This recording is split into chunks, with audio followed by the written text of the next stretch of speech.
So welcome to the Property Business Accelerator podcast on YouTube. I'm here today with one of my longest standing mentee, Henry, who works as a partnership with his partner, Lenka, so Henry and Lenka. But today we've got Henry on the sofa with me. So Henry, currently we're talking through a deal because what's happened with one of your HMOs in Coventry is that obviously you're going through, it's changed from when you first started investing where you could just do the C3 to C4 under permitted development. Obviously now Article 4 has come in, your HMO is in the area of Article 4, so obviously you put in for a certificate of lawful use so that it all stamped, that therefore they're officially HMOs and you can sell it on with that and banks are happy to finance with that. But what you're doing now is because of that change, so this is a tip to people that if you find an area that's changing, fill your boots with HMOs because as soon as it changes, the values go up. So what you're first of all doing is refinancing this as a C4 in Article 4, which means you can commercially value it. And so how much money are you going to pull out of that HMO? So now because of the situation with Article 4, so now if we refinance, as of now, we pull out 66,000. This is commercial valuation. So you're going to, so basically with a commercial valuation as a C4, you're going to refinance it, take 66 grand out. And now this is the beauty of it. What's happened is obviously that's gone up in value. You get 66 grand and then tell me what you're going to do with that 66 grand. And then we can do under PD, we can build a loft conversion, put another fifth bedroom, so it will be 5 bedrooms, 6 people, HMO, under PD, and we get another 66,000 from refinance. So meaning the cost of the conversion 45,000. So we pull out from the first pot, it's gonna pay for itself plus 20 grand on top, and then we get another 67 grand on top from the refinance after the refurbishment of the loft. So what's happening here is in order to grow the size of the HMO, make the HMO cash flow more, because this is going to make, once you've done all of this, you're going to make what, 500 quid a month profit extra? About £400 profit. Well, £400 because the room.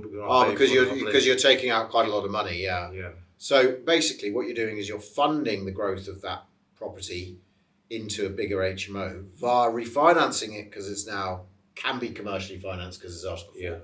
So anybody who has an HMO that has recently turned into an area of Article 4, you want to think about commercially financing. Get in touch with me if you want a good broker who can help you commercially finance or talk through how commercial finance works. But this is what you're doing. You're commercially financing it, pulling money out, utilising that money into the property, investing it back, pulling out another 66 grand. So that will cover the costs of the refurb. Basically, there's this extensions and all of that. Is that how it is?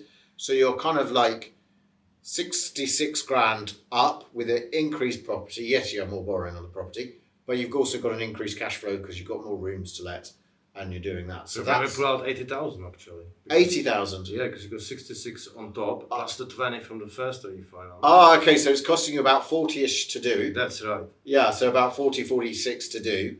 So basically you're taking out 66, spending like 45-ish on the extension. That's right. That will add like 66 again in value, pulling that out or adding more than that to allow you to pull out because that's the borrowing. So it's about, must be around 90-ish grand or something that you're... Yeah, the value of that. Yeah, the value of that. Yeah, so that's about right because I often look at, for those thinking, I often have rules of thumbs about room values.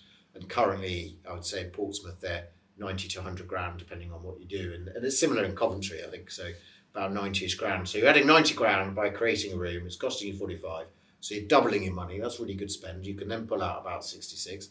So you get 66 out, you put 46 in, you still got 20 in your pocket, and then you're getting another 66 back. So you're getting about 80 odd grand plus an increase in cash flow. That's not a bad day's work at the office, is it? Yeah, that's good. Although it's going to take longer than a day, isn't it? But this is again, once you've built a portfolio, this is what you've been doing recently, isn't it? You've been going back, making sure you've had to go through various aspects to get everything in order, keep everything in order, but also you're thinking, a loft here or an extension out the back. Extension out the back is I think easier because a loft in the house is a bit we can deal with that actually as well because we can do that. We just do it with the planner, with the power team we've got, and we're doing actually another house. It's 5 bedroom, 6 people HMO at the moment, So we plan to build another 2 or 3 bedrooms via extension. So we can do one extension at the back, potentially 2 rooms there, and then on side another bedroom is en suite, and it increased by 3 rooms, and it's a bit under PD rights because you will go within certain size of the extensions, and all we have to do is apply for sui generis 8 or 9 people. Yeah, so there's some you're doing fully under PD in area of Article 4. There's some you're stepping up to sui generis, so you have to go through that planning.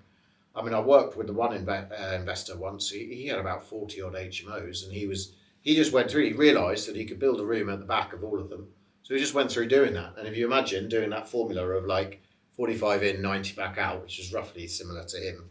I can't remember the exact figures, but you're doubling your money. Then why wouldn't you do it? And if you're doing it time and time and time again, I think he was like, across 20, if you're making, let's say, 45, 50 grand a pop every single time, if you imagine across 20, there's quite a lot of money that you're actually pulling out that you could then invest in further properties or expand or I wouldn't necessarily recommend refinancing back out to spend on holidays and stuff, but I would certainly be reinvesting because most people use private finance. Obviously, you've done most of this without using private finance. You have done some work with a joint venture investor, but a lot of it is through recycling cash through these through the property portfolio, which is one of the key things that I'm an advocate. And then what we also do, we contact the broker, and we have good relationship as well with this power team, and we go through the plans. What could happen if, how much we're gonna get if we do this, how much, we know exactly the payments, the monthly payments, how much the fees are, so we got numbers in place before we do anything, and then we can just jump in and do it, and we got budget for that, we go exactly know how much it's gonna cost, because we learned that lesson that we didn't do the numbers that diligently, and then it eats you later in the process. Yeah, because I'm a great big advocate, and especially when you're using bridging, because I think a lot of people go, oh yeah, you can get 75% loan to value, and quite frankly, you can get 75% loan to value, but most lenders roll up the interest. So what you actually net when you kind of need to buy the property, for example, if you've got rolled up interest, is generally around 65%. So some people come a cropper because they don't realise that it's like, yeah, the lender is taking all the interest up front. So you don't have a payment as you go through, and if you refinance quicker, some of that comes back into your pocket. But your gross loan is 75%, but actually your net loan, because they retain the interest, is only 65%. So some people are scrabbling around because they haven't understood that.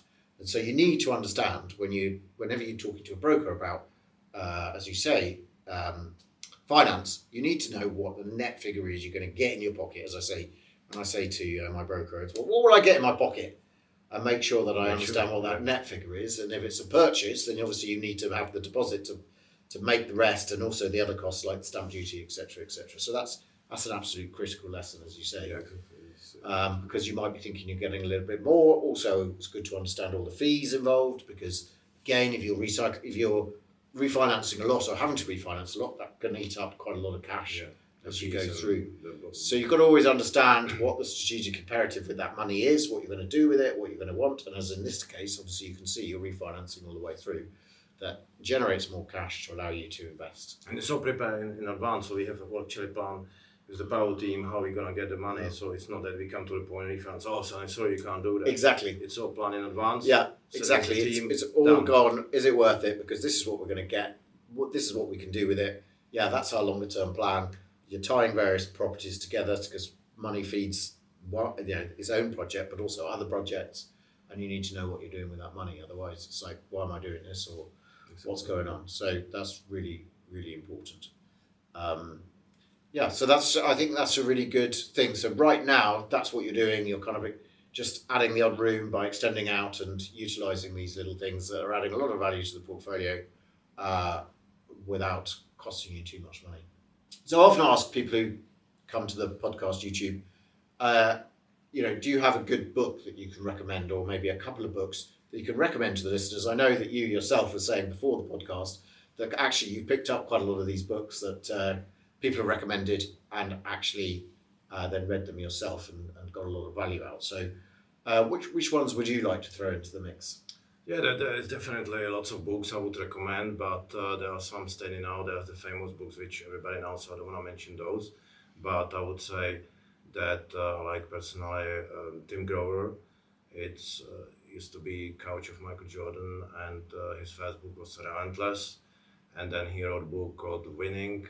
That one is even better, and that's about the mindset of those champions, how to move in this field. And then I would say you recommend us a book, 12 Week a Year, that really helped us in our business because we were overwhelmed and we needed something to change our way of doing things. So that's kind of helped us. And then I really like book Willpower Doesn't Work from Benjamin Hardy. That was a really good book as well. I would recommend that one. And podcast, probably Diary of a CEO is very good. So yeah, the Diary of a CEO is become very popular, isn't it? I used to listen to it. I've actually stopped listening to it. I found that other podcasts are better. I find with the Diary of a CEO it's a bit dramatized now for me, but I still think it's a good podcast, to be fair. And someone I've done a bit of work with, actually, Daniel Priestley's been featured on it quite a lot recently, and there was a really good debate. I don't know whether you saw the debate that I thought he performed very well in that, where there was Gary economics and Daniel all about like entrepreneurship and all of this stuff. There was a big debate with the Diary of the CEO. I haven't seen it. I have to look at it. That was a good debate. That one. That was a good debate. And I've also recommended a lot of Daniel's books, so A Key Person of Influence. I'd definitely recommend that. Most of his books are really good, to be fair.